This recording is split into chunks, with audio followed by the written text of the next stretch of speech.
Dude, what are you doing? I'm putting on sunscreen so I don't get burnt. Nah, just deal with it later. Come on, we're gonna be late. Since you put it that way. Come on, man, the clock's on. Let's go. Forget the helmet, we gotta go. Concussions only last like 2 weeks anyway. All right. Yo, what are you doing? I'm just about to brush my, they grow back. Come on. Okay.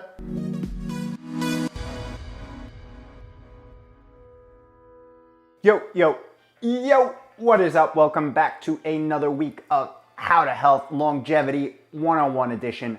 My name is Kevin. I run liftandbalance.com, where we take aim at all things health and do it in an odd, weird, interesting, and highly sarcastic manner.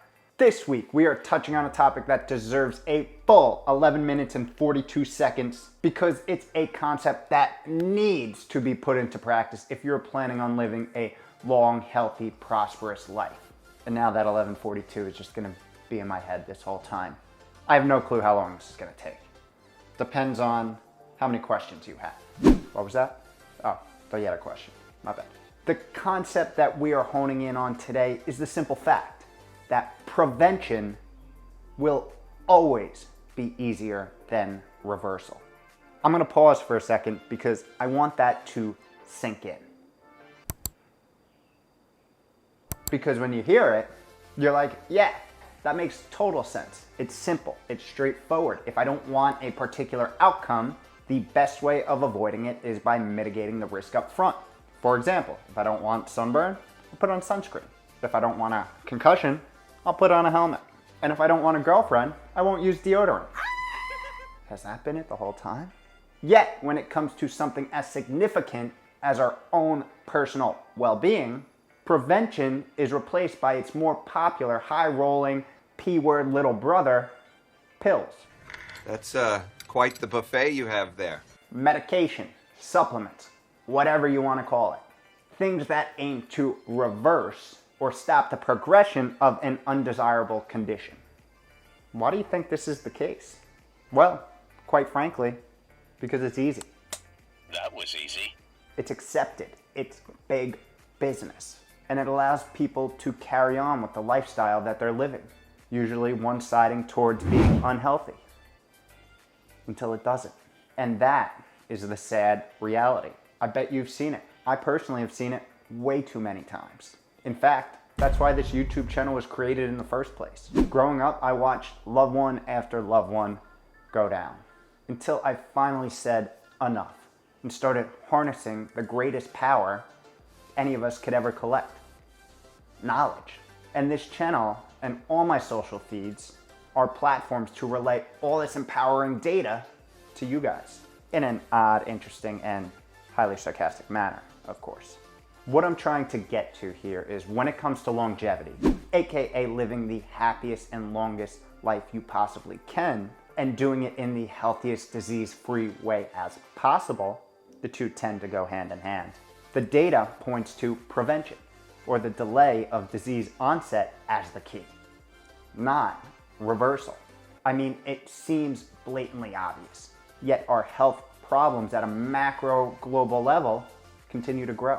Disease rates, early morbidity, pain and suffering in what are supposed to be our golden years of life, or even earlier. Many find it easier to outsource their health, like hiring a landscaping company to mow the lawn, than to own it and put in the work. And that's all fine and dandy, but let me fill you in on a little secret here.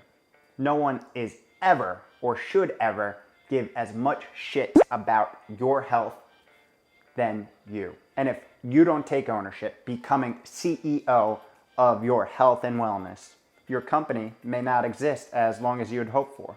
I declare bankruptcy!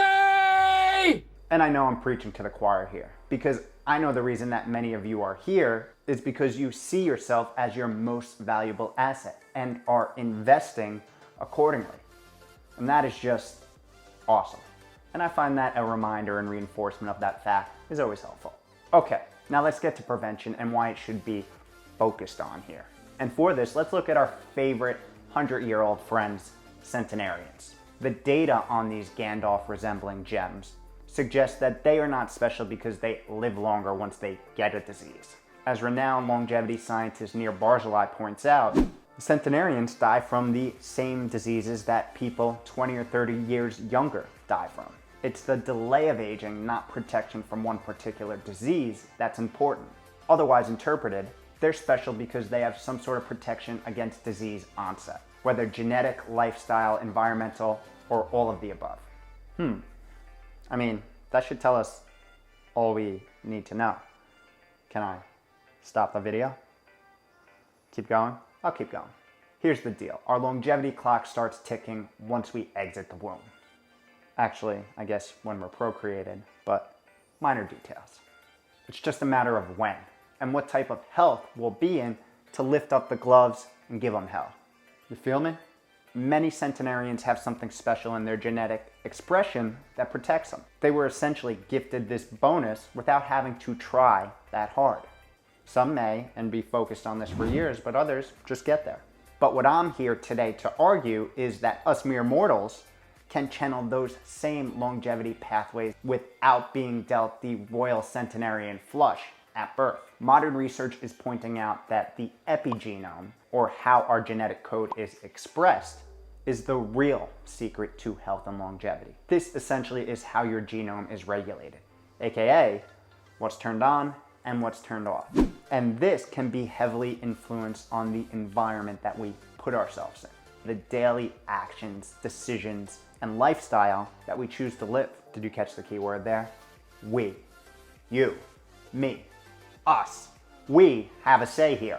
And that is fucking exciting, as well as challenging. So what do we know out there that positively affects our longevity chances, or the life and health promoting expression of our genome? And wouldn't you know it, there's a lot of things that we can control.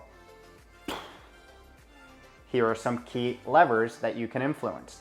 And I have detailed videos on all of these. Put them in the description below for your convenience. Nutrition, what and how much you eat. Fasting, when you eat or don't eat. Sleep, how you recover and regenerate. Movement, how you use the good kind of stress to help your body adapt. Your outside environment, the outside conditions that we put ourselves in. Your internal environment, the mindset that we have. The bad stress management techniques that we implement, which has a downstream effect on our entire biochemistry. Energy balance, hormone levels, future gene expression. And lastly, exogenous molecules. This is where pills and medications come into the picture. And I hope I didn't mislead you before. Exogenous molecules aren't evil. And I'd make a strong case that they're actually life-saving, and a major reason why we're gonna see average lifespan continue to grow. My beef with these molecules are how they're used. They should be used sparingly in acute situations and only chronically where they're absolutely necessary. And that, my friends, is where we have it completely backwards. Today's society defaults to these exogenous molecules as option number one, instead of doing the work and building a healthy lifestyle that will activate our natural longevity pathways and drive a happy, healthy, prosperous life. That's what I got. If I had a mic, I'd drop it. I only have this little mic up here and it'd just be too much of a process. Let me know what longevity tips and tricks you have in the comments below. Keep investing and keep optimizing you.